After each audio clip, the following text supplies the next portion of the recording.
Ah, c'est beau. Donc, bienvenue à tous pour la rencontre ordinaire du 9 mars 2026.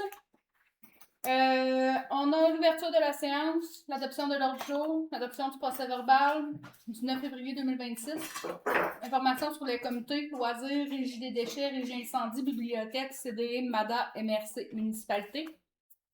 À l'administration, en 5.1, approbation des comptes payés à payer. En 5.2, résolution PAVL-ERL. 5.3, adoption du règlement 222-2026, projet final. 5.4, nomination d'employé municipal. En 5.5, adjudication de contrat pour le nettoyage de la thermopompe. 5.6, adjudication de contrat pour l'aménagement du paysager du 1300 rue principale. En 5.7, adjudication de contrat plomberie chalet des loisirs. 5.8, appui pour le projet Pauline Loisard. 5.9, entente de collaboration gouvernement du Québec, municipalité d'Aston Junction.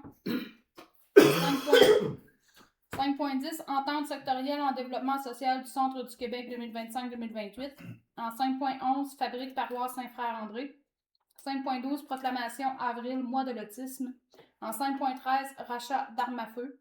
En 5.14, appui demande de modification du guide de la TIC 2024-2028 concernant le rechargement granulaire. En 5.15, mandat technique-consultant d'études géotechniques. 5.16, adoption rapport d'activité régie incendie. En 6, varia et affaires nouvelles. 6.1, permis de construction du mois de février. En 7, période de questions. En 8, clôture de la séance. Juste des modifications. Au niveau de la plomberie du chalet des loisirs, on peut pas donner un contrat parce que j'ai aucun document. Et l'adoption du rapport d'activité de la régie incendie, je ne l'ai pas non plus. Donc, les points sont reportés? Sont reportés, puis le restant de l'ordre du jour va être décalé. Je propose. Proposé par Liliane et Saül.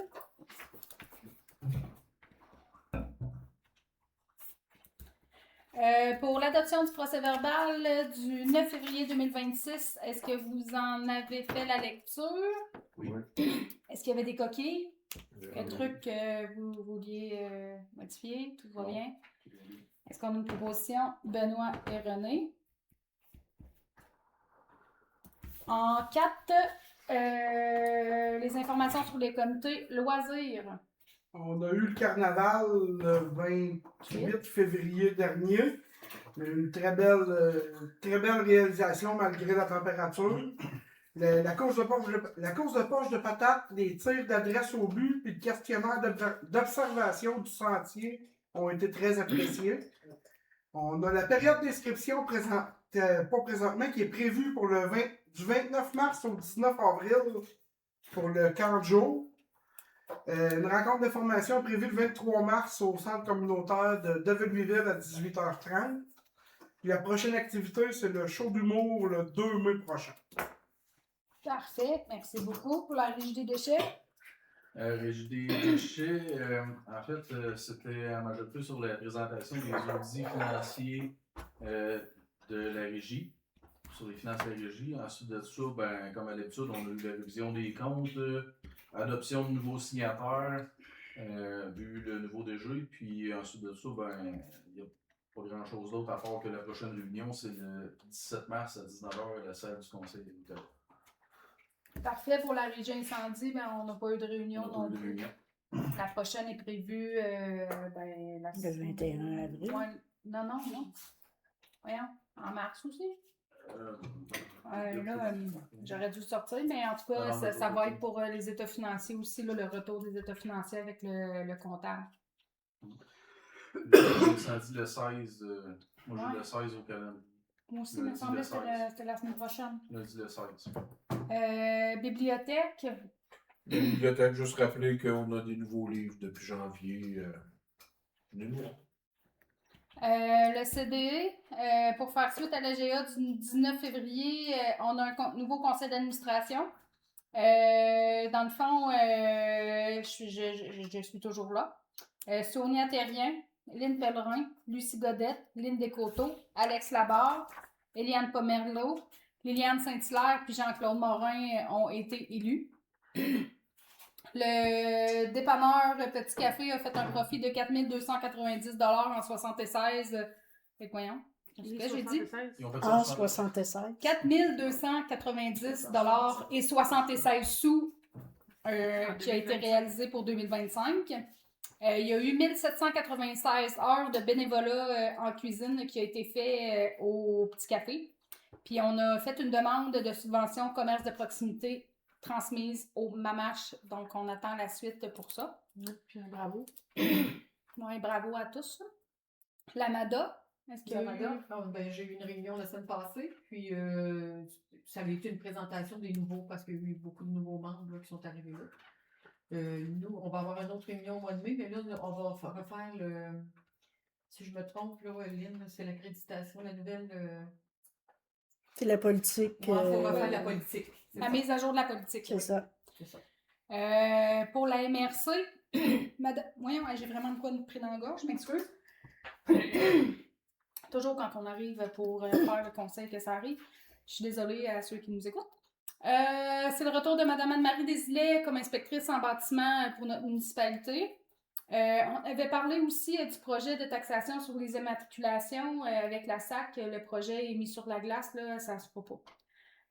Puis on avait aussi un gros déficit dans le transport collectif parce que le transport collectif, comment ça fonctionne, le budget est approuvé, mais les sous sont déboursés un an en retard. Puis cette année, le gouvernement avait décidé de sabrer dans la subvention transport collectif, mais le tout semble restitué là, avec les pressions politiques qui s'est fait dernièrement, fait qu'on devrait pas avoir de gros impacts sur la municipalité. En gros. Municipalité. Donc, l'arrivée en poste de l'adjointe à la direction, Marie Solten-Tien, a débuté là, la semaine passée. Donc, elle est encore à chercher où est quoi. Premier versement des taxes municipales, le 12 mars, donc c'est jeudi.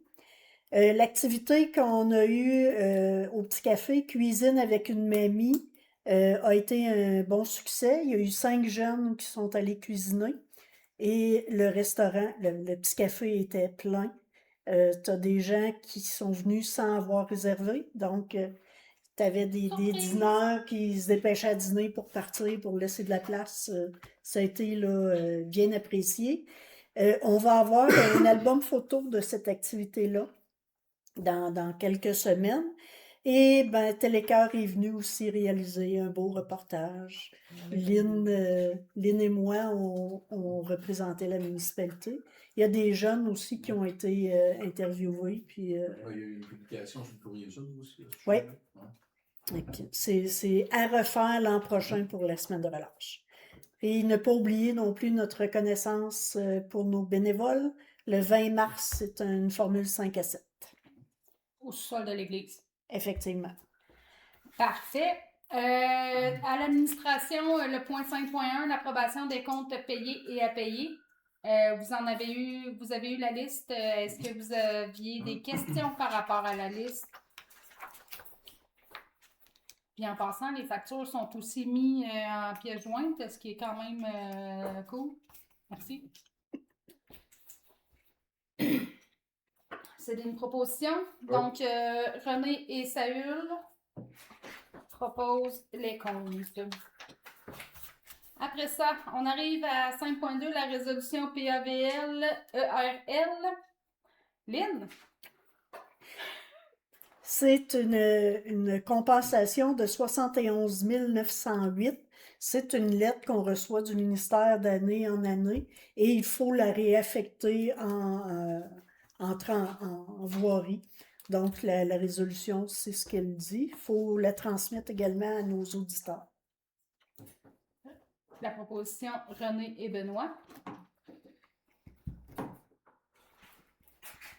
En 5.3, l'adoption sur le règlement 222-2026 du projet final sur l'occupation et l'entretien des bâtiments.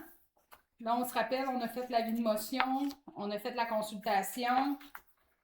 On a adopté le premier projet, le deuxième projet, et là, on est à l'étape du projet final. Donc, est-ce qu'il y a des commentaires? Est-ce qu'on peut adopter... est-ce qu'on a une proposition? Lynn et Saül. En 5.4, nomination de l'employé municipal. Mais on a rencontré 2 personnes pour le poste d'employé municipal. Puis la personne retenue, c'est M. Patrick Valentine. Donc, on vous en fait la proposition. Liliane et Lynn. Oui, bien, c'est qui? Bien de où? C'est Mon voisin. C'est pas ça, c'est le chum En 5.5, l'adjudication de contrat pour le nettoyage de la thermopompe. Ben, on en a discuté la semaine dernière en atelier de travail. Nos thermopompes rochent un peu, fait qu'on va les faire nettoyer pour essayer d'améliorer le tout. Tout le monde est en accord pour aller avec ça. Ce qu'on devrait faire aux 2 ans, d'ailleurs. Ben, il faut commencer de la roue quelque part. Fait que François. L'année passée, moi, Sylvain, il les a nettoyés au petit cap. Ah, mais. Non, François pis Saül. Voyons, j'avais comme un blanc sur qui j'avais vu. L'adjudication de contrat pour l'aménagement paysager du 1300 rue principale. La semaine dernière aussi, on a discuté, vu les sommes disponibles, on va accorder le contrat à l'entreprise de Signy Garneau, si tout le monde est en accord. René et Liliane.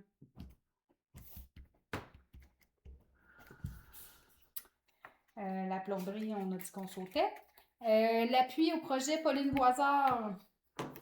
Dans le fond, il y a une demande qui va être déposée par Mme Voisard au Fonds culturel 2026 de la MRC de Nicolet-Yamaska. Elle nous demande un appui à son projet pour pouvoir déposer, bien entendu, mais aussi pour venir présenter son projet ici quand ça va être... si le tout est accepté. Donc, voilà. Mais là, on sait pas à partir de quand elle va être là, parce que la dernière fois, on avait dit. Ça risque, ça serait peut-être plus pour l'automne. Pour l'automne. Ah, ok. Pour l'automne. Donc, est-ce qu'on a une proposition pour Saül et Lynn? L'entente de collaboration au gouvernement du Québec, municipalité d'Aston Jonction.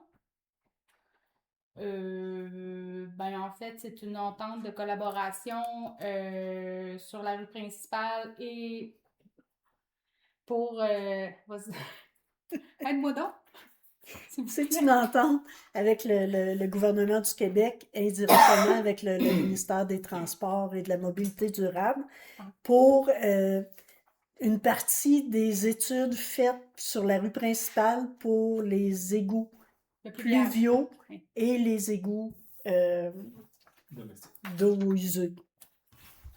Donc, il donne l'équivalent de 14% du montant des études et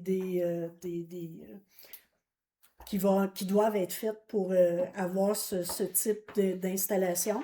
Ça représente un montant de 140 000 $ que le MTQ nous donnerait, mais ce n'est que pour les études. Donc, quand les travaux d'installation de tuyaux vont se faire, ben là, ils vont participer aussi, mais de l'ordre d'un plus grand grandeur. Probablement de l'installation des travaux. Des coûts des travaux sur la rue principale.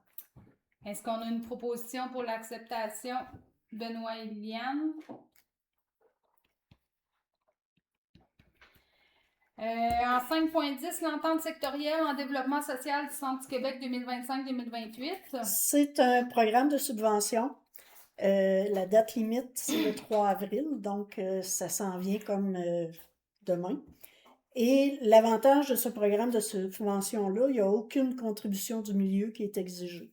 Donc, je suis à travailler un projet pour le réaménagement du chalet des Loisirs. Pour aller chercher des sous pour travailler là-dessus. Ça prend une résolution pour m'autoriser à présenter le projet et à signer les documents. On a 2 propositions, Liliane et René.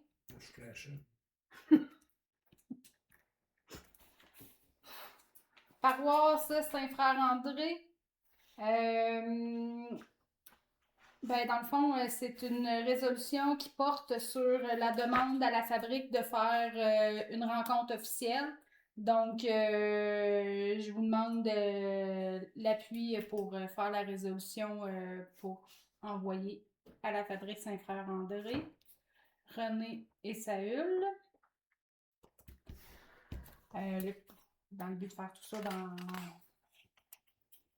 dans le sens du monde, officiellement. Constructif. Oui, mais respectueux. Proclamation avril du mois de l'autisme. On va prendre le temps de lire la résolution parce que c'est important.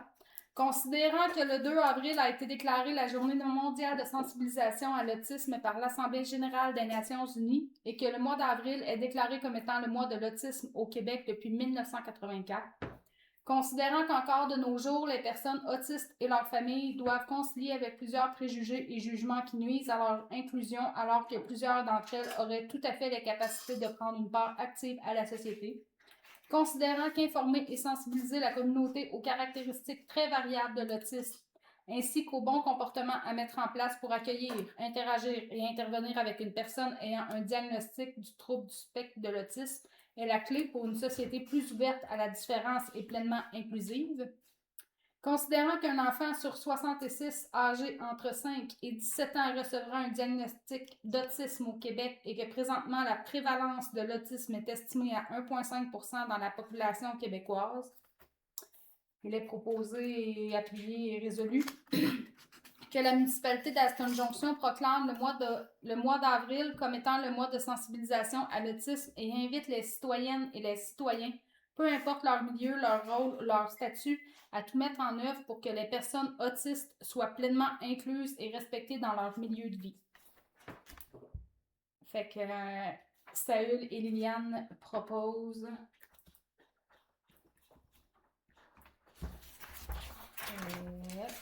donc, ça fait 5.13, rachat arme à feu.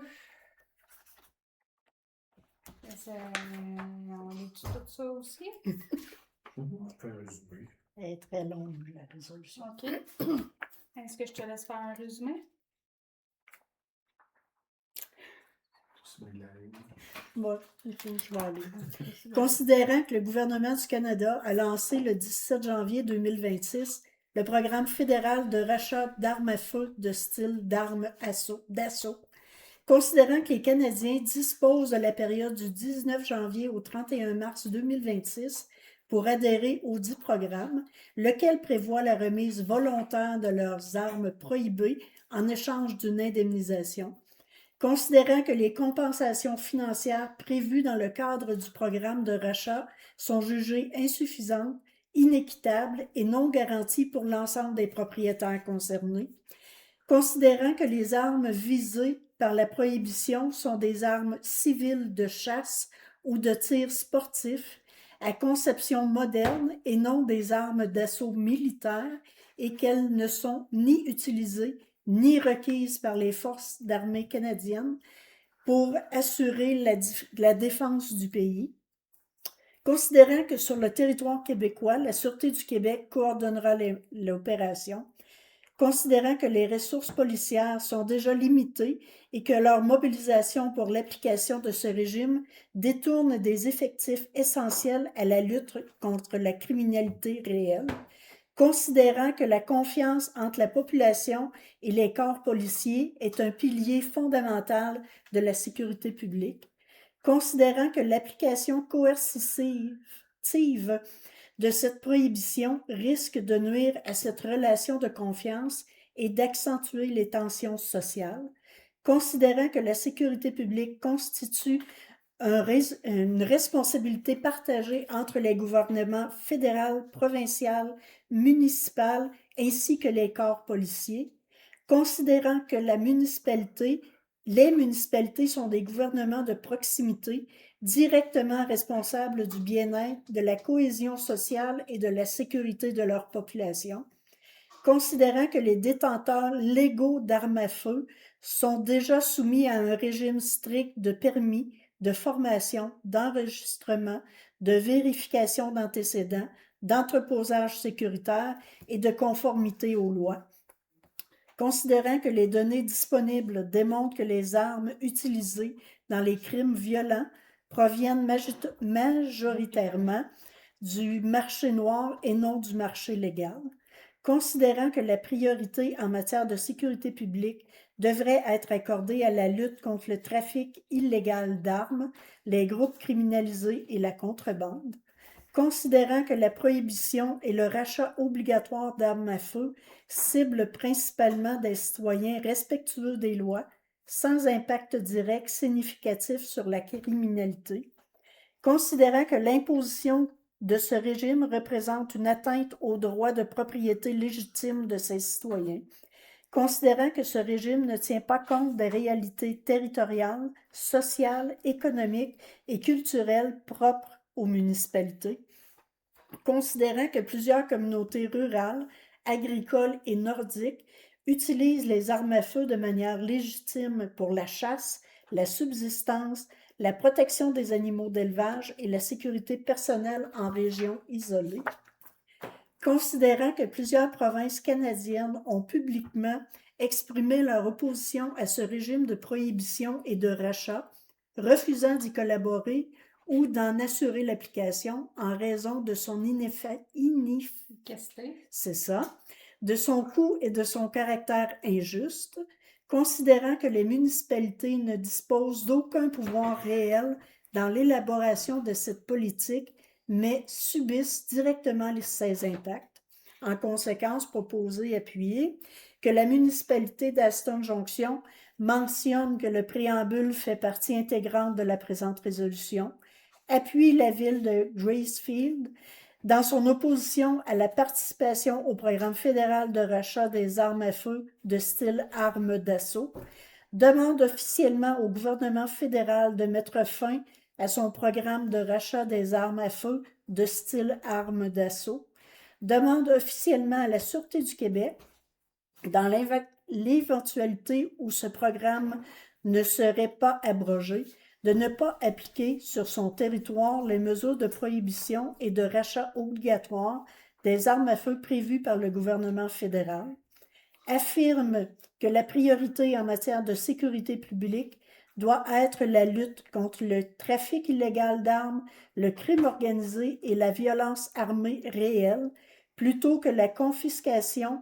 d'armes légalement détenues, demande au gouvernement du Québec d'intervenir auprès du gouvernement fédéral afin de revoir l'approche actuelle et de privilégier des politiques fondées sur des données probantes et l'efficacité réelle en matière de sécurité publique, affirme son soutien aux citoyens respectueux des lois, aux chasseurs, aux agriculteurs, aux communautés rurales et aux utilisateurs légitimes d'armes à feu, transmet copie de la présente résolution à la Sûreté du Québec, au ministre de la Sécurité publique du Québec, au premier ministre du Québec, au ministre fédéral de la Sécurité publique, aux députés provinciaux et fédéraux concernés, à la Fédération québécoise des municipalités, à l'Union des municipalités du Québec, à la MRC de Nicolet-Yamaska et aux municipalités et villes du Québec pour appui, autorise par la présente Mme Christine Godette, mairesse, et ou Mme Lynne Camiri, directrice générale et greffière trésorière,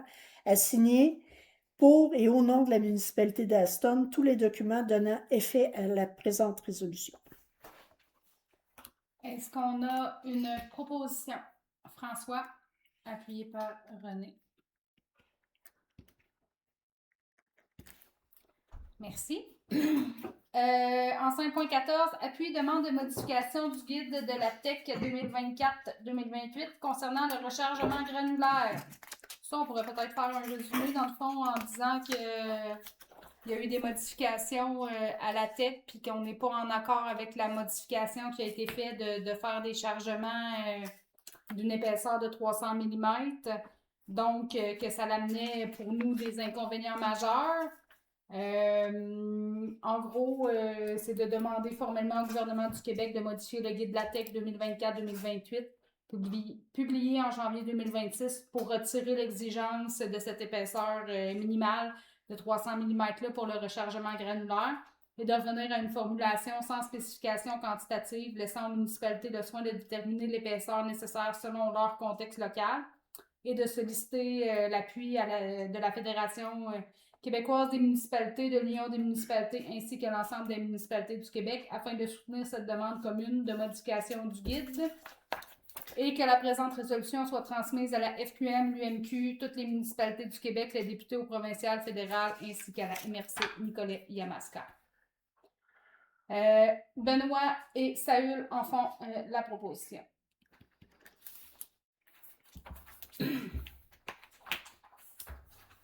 Mandat technique consultant pour l'étude géotechnique.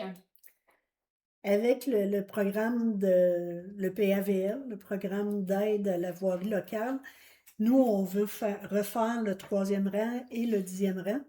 Et dans le cadre de ce programme de subvention-là, mais là, on aurait besoin d'une évaluation, une étude géotechnique, dans le fond, des 2 rangs, pour s'assurer qu'on ait une bonne base pour faire nos travaux.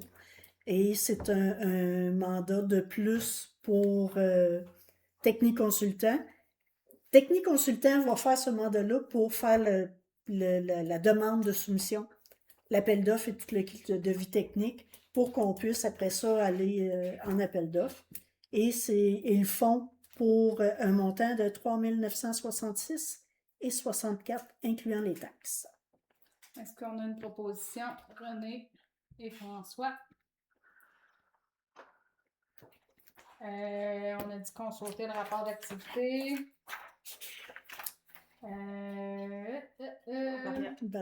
Varia. Permis de construction du mois de février 2026. On a eu un permis de démolition et un certificat d'autorisation. C'est tout ce qu'on a eu en février. Parfait. Période de questions. La semaine passée, il y avait 2 personnes qui faisaient de l'arpentage ici. C'est pour ça. Faisait de l'arpentage ici. C'était pour chez nous. C'était pour chez nous. L'arpenteur, il était chez nous. Ouais, moi j'ai fait arpenter mon terrain à la maison. Non, mais il était stationné au bout de la rue aussi. Ah. C'est la rue principale. Ils ont fait une coupe de spots dans la rue. Mais C'est pour ça. vérifier Des travaux chez les particuliers. j'ai aucune idée, mais techniquement l'arpenteur était sur mon terrain. Ah. Ouais. Une autre question? Non? Donc, est-ce qu'on a une proposition pour la levée de l'Assemblée? Saül. 19h26. Parfait, merci à tous. Merci. Tous.